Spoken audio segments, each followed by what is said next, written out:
Yo les gars, tout le monde, on se retrouve pour une nouvelle vidéo. Aujourd'hui, on va parler du FC Nantes parce que, pour mon point de vue, on va perdre Blas, même s'il n'a pas encore fait son dernier match.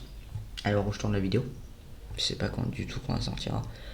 Je pense ce week-end ou au plus tard ou au plus tôt vendredi, ce serait bien. Sissoko vient de se blesser, je viens de l'apprendre à l'instant.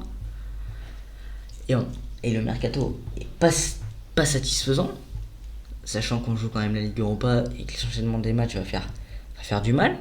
Il nous faut vraiment des remplaçants. Que Moses Simon a reçu une offre de Nottingham Forest, a priori, il est pas extrêmement chaud. Enfin, je sais pas vraiment son point de vue à lui, mais je sais que Nantes bloque dans tous les cas.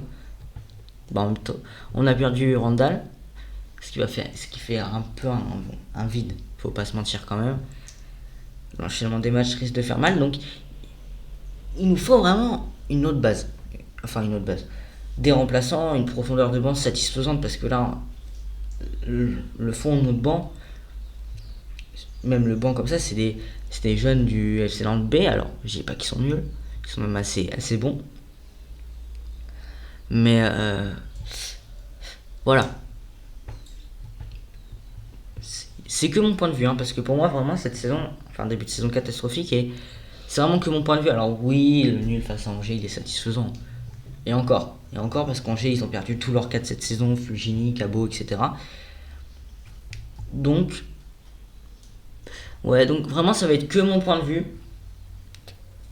Dites-moi dans les commentaires quand je fais des erreurs, si vous n'êtes pas du tout d'accord avec moi, etc. J'espère que la vidéo va pas être trop longue et trop chiante à regarder. On va d'ailleurs commencer par le remplaçant à Quentin Merlin.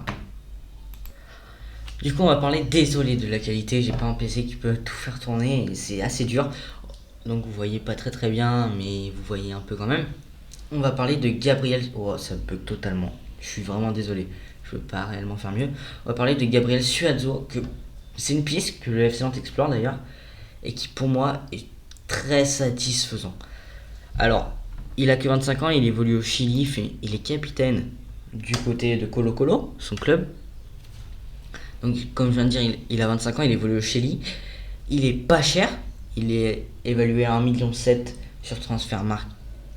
Donc, allez aux alentours d'1 million, tu peux l'avoir, parce qu'en plus de ça, il est en fin de contrat. Là, sur cette saison qu'il est en train de faire avec Colo Colo, 17 matchs, 2 buts, 2 passes D. Pour moi, ce serait une recrue idéale et qui, je pense, accepterait d'être remplaçant.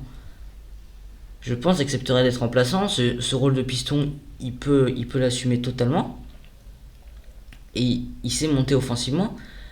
On le voit d'ailleurs avec ses images, il sait monter offensivement. Donc, pour moi, le prendre, le FC Nantes d'ailleurs a un intérêt, je crois, ils sont en train de négocier vraisemblablement. Pour moi, le prendre, ça peut être que bénéfique à Quentin Merlin. Et même si tu veux avoir une bonne relation ou... comment dire, j'ai perdu le mot. Ou une bonne adversité sur ce poste, je pense vraiment, Gabriel Suazo, tu le prends. Parce que Fabio, c'est cataclysmique. Il faudrait d'ailleurs le vendre, même si c'est pas réellement à l'ordre du jour. Charles Traoré, il est blessé. Apia, il est devenu plus un peu d'essai et même il est DD de base. Corchia, il est latéral droit, qui est Paul Coco. Donc pour moi, vraiment, Gabriel Suazo, ce serait une recrue idéale. Et je pense pour 1 million, vu qu'il est en fin de contrat, tu peux l'avoir. Et enchaîner les matchs, il sait faire, il peut faire. Pour moi, Gabriel Suazo, tu le prends, tu as un remplaçant de qualité, qui en Ligue 1 peut faire mal. Il y a quand même quelques points négatifs. Il est chilien, donc pour apprendre une nouvelle langue, notamment le français, et l'adaptation, le climat du Chili avec la France, ça change totalement. Et l'adaptation, est-ce que, voilà, c'est le seul point négatif que j'ai trouvé à Gabriel Suazo. Pour moi, ce serait la recrue idéale. On passe du coup au milieu de terrain. Du coup, pour le milieu de terrain que j'ai choisi, il est algérien, il évolue à Charleroi, et on sait que le FC Nantes aime bien les piocher en Belgique. Bon, généralement, c'est des big flops, mais quand même. C'est Adem Zorgan. Pour moi, c'est vraiment le milieu qu'il faut au FC Nantes. Il est jeune, il évolue défensivement, tout comme offensivement, il peut faire les deux, il peut apporter un réel soutien. même si c'est pas le but premier d'ailleurs des milieux au FC Nantes, étant donné que ça évolue avec 2 attaquants de pointe avec un MOC. Mais pour moi, vraiment, Adem Zorgan, il nous le faut en remplaçant de Sissoko, même si il est qualitatif. Qualitatif, oui. C'est parfait. Alors maintenant, il risque de coûter cher.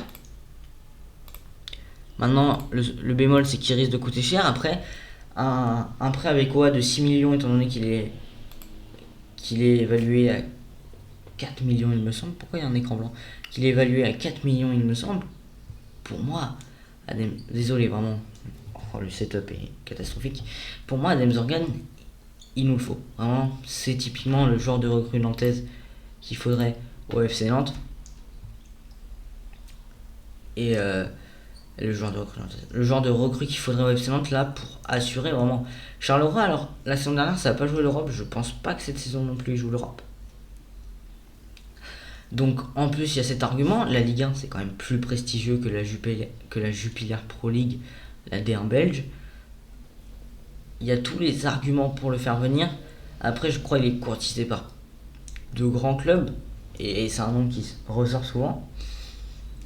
Pour moi, le faire venir, c'est pas déconnant. C'est vraiment même très intelligent. Après, avec Oa, on sait qu'ils adorent ça.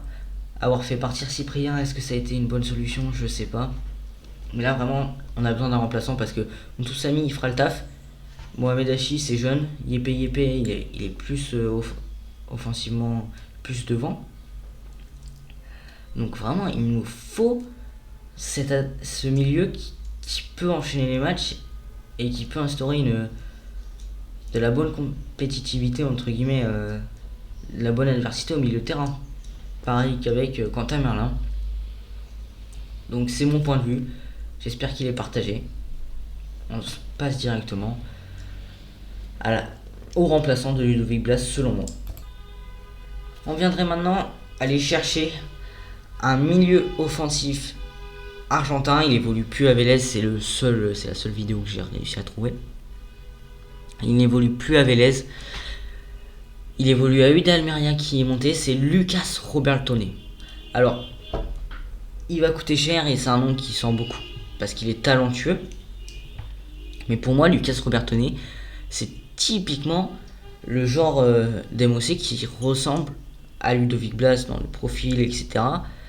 Alors, il joue peut-être un peu plus bas que Ludovic Blas, un peu moins offensif peut-être, mais il reste extrêmement bon, sachant qu'après on ira chercher un autre MOC qui est libre.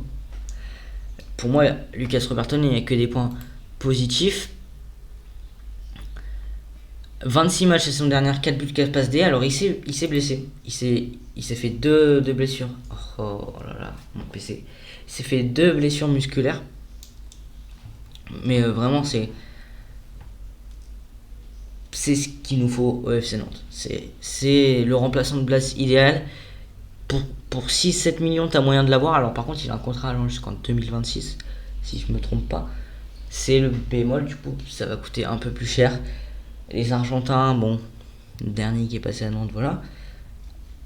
Paix à son âme. Mais non, pour moi, c'est typiquement le genre de recrue qu'il faut. Le genre de recrue qu'il faut. Donc, le genre de remplaçant à Ludovic Blas. Au moins parce que c'est un peu un remplaçant express, hein. Faut pas se mentir. On est le 11 à l'heure où je tourne cette vidéo. C'est un remplaçant express. Bon, vraiment, c'est... Voilà, donc... Pour moi, il fera largement le taf. Il fait des bonnes saisons. Il a juste eu deux blessures qui lui ont fait louper une bonne dizaine de matchs la saison dernière. Il vient de monter avec l'UD Almeria. Est-ce que aller jouer la Ligue 1 et l'Europa, ça l'intéresse peut-être plus? Je sais pas, parce qu'en soi, en Espagne, il y a pas mal de joueurs d'Amérique du Sud, donc il est peut-être plus dans son élément. Et Lucas Robertone, je l'ai trouvé que des points positifs, quasiment. Peut-être qu'il marque un peu moins que Ludovic Blas la saison dernière. Et encore, on passe maintenant au buteur. Ah non, au deuxième milieu offensif. Là, c'est un joueur de l'Ajax, c'est Zakaria Labiad. Alors, la saison dernière, il a joué que 2 matchs et 25 minutes avec l'Ajax. Mais pour moi, quand il est en bonne forme, la semaine dernière, il a une énorme tendance à se blesser, tout le temps blessé. Mais quand il est en bonne forme, il fait tout le temps des ravages. Et il est gratuit, il est libre, hein, il est libre de tout contrat. Alors par contre, je sais pas, il y a moyen qu'il soit encore blessé, hein, mais il est libre de tout contrat. Là, t'as vraiment un remplaçant. Un remplaçant, quand il est là, il est même limite. Il peut limite vouloir le rôle de titulaire s'il est bon. Il a se relancer à Nantes, c'est pas déconnant. Alors, il a quand même 29 ans. Il commence à se faire vieux. Mais se relancer à Nantes, c'est pas déconnant. C'est même plutôt une idée qui pourrait être sympathique. On peut dire ça comme ça. Et puis, à la limite, là, le prendre libre, il coûte 0€, il va rien coûter. Le revendre, aller dans 2 saisons, 3 millions, s'il est assez bon, pour moi, ça peut être qu'une bonne affaire, et même pas le revendre, à la limite qu'il finisse sa carrière. Même si, voilà, même pas le revendre. Pour moi, Zakaria Labiad, c'est le genre de MOC qu'on aurait besoin, parce que quand il est là, il est décisif. En tant que remplaçant, il serait incroyable. Et même, il a un peu d'expérience quand même, parce qu'il a quand même l'expérience de l'Ajax. C'est pas un tout petit club. Il a dû jouer, je pense, quelques matchs en Ligue des Champions ou en Europa avec l'Ajax. Donc, il connaît bien. Il connaît l'Europe. On va dire ça. Quel inconvénient, à part qu'il est souvent blessé et qu'à la limite, niveau salaire, il peut coûter un peu très cher, parce qu'avant, il était à l'Ajax. J'en vois pas réellement. Et dans ce rôle d'épauler les deux attaquants, il le fera très très bien, je pense. Donc pour moi, vraiment, Zakaria Labiad, c'est une recrue à tenter à faire. Ça passe ou ça casse, ça te coûte pas grand chose. Allez, il va être libre, ça va pas coûter grand chose. C'est un truc à tenter, c'est quand même un truc à tenter. C'est pas comme si on devait l'acheter 3-4 millions où il va vraiment nous coûter extrêmement cher. Là, non. Là, vraiment, il te coûte 0€. Et en plus, en tant que remplaçant, je pense qu'il ferait extrêmement le taf et qu'il même accepterait ce rôle de remplaçant et même pourrait être décisif si Lucas Robertone n'est pas décisif et n'est pas à son avantage. Donc, Zakaria Labiad, en tant que joueur libre, un gros coup à tenter, même pour Antoine Camboire. C'est la recrue idéale.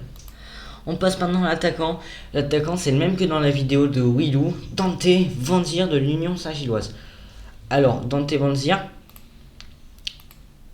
c'est l'attaquant, je pense qu'il faudrait vraiment FC Nantes. Il est rapide.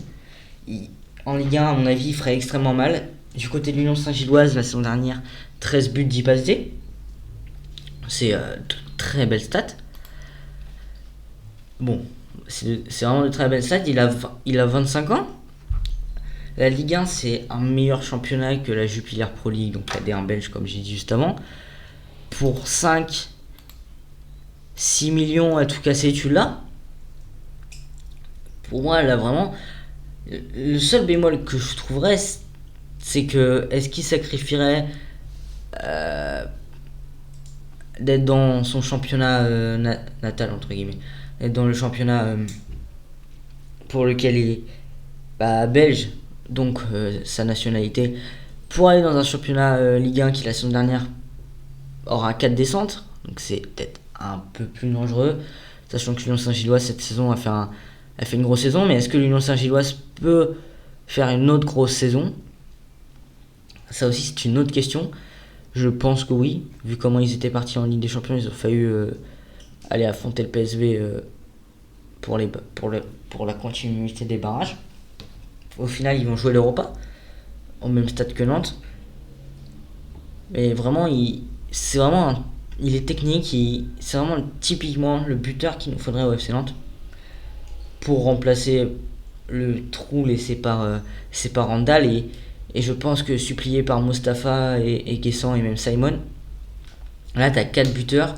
S'il y en a un qui est pas là, sachant que pour 2 places, 4 buteurs pour 2 places, c'est pas déconnant, c'est vraiment même très très bien. Il peut dépanner sur les ailes, même si Camboire a très rarement utilisé un système sur les ailes.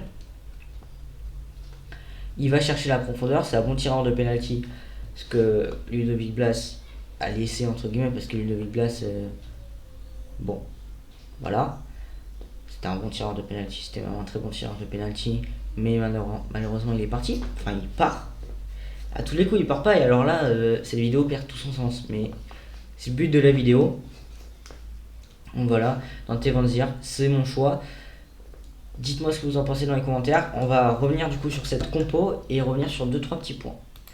On est de retour sur cette compo, donc voici à quoi ressemblerait la compo sous si désolé, ce que j'ai imaginé arrivera à faire, c'est une compo qui reste réaliste et c'est pas des gros noms, mais on s'est quand même renforcé actuellement. Quand tu vois que tu as 3 milieux de terrain capables de, je pense, jouer l'Europe, tu as même Moutoussamy qui est assez satisfaisant, mais il montre quand même des fois ses limites. Mais pour moi, là, tu as 4 milieux de terrain qui sont bons. Tu as Hachi et Yepe qui sont bons derrière. J'ai oublié de noter Labiad d'ailleurs au MOC au milieu de terrain. Tu as Robertoni qui, je pense, comblerait 75% du vide environ laissé par Ludovic Blas. Et t'as Labiat derrière qui fera un très bon numéro 2 au poste de 10. Là t'as une attaque Guessant, Simon, Mostafa, Vanzer. C'est phénoménal. Alors Guessant, j'ai trouvé. Guessant, c'était une des rares satisfactions du match face à Angers. Avec Alban Lafont. Mostafa, il se cherche. Hein, il n'arrive pas à s'adapter pour le moment à la France et au FC Nantes. En espérant que ce soit pas un flop et qu'il nous fasse une saison phénoménale. Simon, rumeur de départ, donc Vanzir, parfait. Merlin, Suazo que j'ai mis sur le banc, du coup j'ai même pas mis en concurrence avec Merlin parce que pour moi Merlin il fait une saison. La saison dernière il est tellement bon Merlin que c'est difficile d'avoir réellement une concurrence, mais Suazo en numéro 2 c'est extrêmement bon. Là où il manquerait peut-être une recrue, c'est en défense, c'est encore Castelletto, Palois, Girotto avec Apia et Voisine. Pour moi c'est extrême, c'est satisfaisant. Coco Corchias, ce serait peut-être le point à revoir pour le mercato hivernal ou la saison prochaine. Là il y a une équipe phénoménale. Alors vous allez peut-être me parler de Wang de Bordeaux. Personnellement, c'est que mon avis, je ne le veux pas. C'est mon avis parce qu'en fait, il aurait vraiment voulu signer au FC Nantes. Il l'aurait déjà fait. Et il nous bloque clairement notre mercato entre guillemets en attaque. Parce que Camboire le veut absolument, sauf que Wang, il allait signer chez nous une proposition de Porto, il a voulu aller chez Porto, finalement ça s'est pas fait. Il a voulu re-signer chez nous une proposition actuellement des Wolves, et là il veut aller signer au Wolves, donc depuis le début on est son plan B. Et c'est vraiment... il a envie de jouer FC Nantes peut-être, mais c'est pas son envie première. Donc est-ce qu'il sera... Oui bon, il sera quand même investi je pense, mais il nous bloque, je pense, notre mercato en attaque, il nous bloque sans aucun doute. Hein. S'il aurait déjà dit non depuis longtemps, ou même dit oui depuis longtemps, déjà notre attaque, il n'y aurait peut-être pas eu besoin de recruter un autre buteur. Et je pense que le FC Nantes aurait attaqué déjà d'autres dossiers. Parce qu'il faut également mettre le prix sur Wang, qui a une valeur de 7 millions, bon 5 millions, autour du prix de Van Zier. Tu l'as, mais voilà. Je suis contre, totalement, l'arrivée de Wang. Après, s'il finit par venir, je verrai parce que c'est pas même le type de joueur que j'aime bien regarder. C'est un peu un Werner avec Chelsea en beaucoup moins fort, c'est-à-dire 10 occasions, il te met un but. C'est pas non plus voilà l'attaquant qui floupe dès qu'il a une occasion marque, mais bon, ils sont très rares, mais voilà. C'est bientôt la fin de cette vidéo, juste je vous demande de rester 2 petites minutes parce que je vais vous parler d'un serveur que je viens de lancer, un serveur communautaire FC Nantes. Là-bas tu manges, tu vis, tout FC Nantes, tout pour le FC Nantes, vous aurez les actualités en temps et en heure nantaises. Les actualités en temps et en heure nantaises. Les pings pour les vidéos si vous prenez le rôle tout simplement pour être ping entre guillemets nantais. Là-bas, si vous êtes fan nantais, c'est là-bas qu'il faut se retrouver sur ce serveur Discord. En description, première ligne de description, vous avez le serveur Discord. Rejoignez-le au moins, passez voir un petit peu ce que c'est, ce que ça donne. On se retrouve à très très bientôt, je pense, pour une nouvelle vidéo. Il y a moyen que j'en referai une vers le 10-15 septembre pour parler du début de saison, parce que le 10-15 septembre, on entame entre guillemets le milieu de saison, vu que c'est le début des matchs d'Europa, il y en aura déjà eu un. Notre poule d'Europa, le début de saison nantais, et puis la fin du mercato. Et peut-être d'ici là, je referai des vidéos sur je ne sais quoi, parce que mon PC il est limité. Même si j'aimerais bien refaire du PCM ou même du Motorsport Manager. Actuellement, je suis bien hype par le jeu. Donc voilà, c'était tout, c'était l'Oracle. On se dit à bientôt. Tchuss!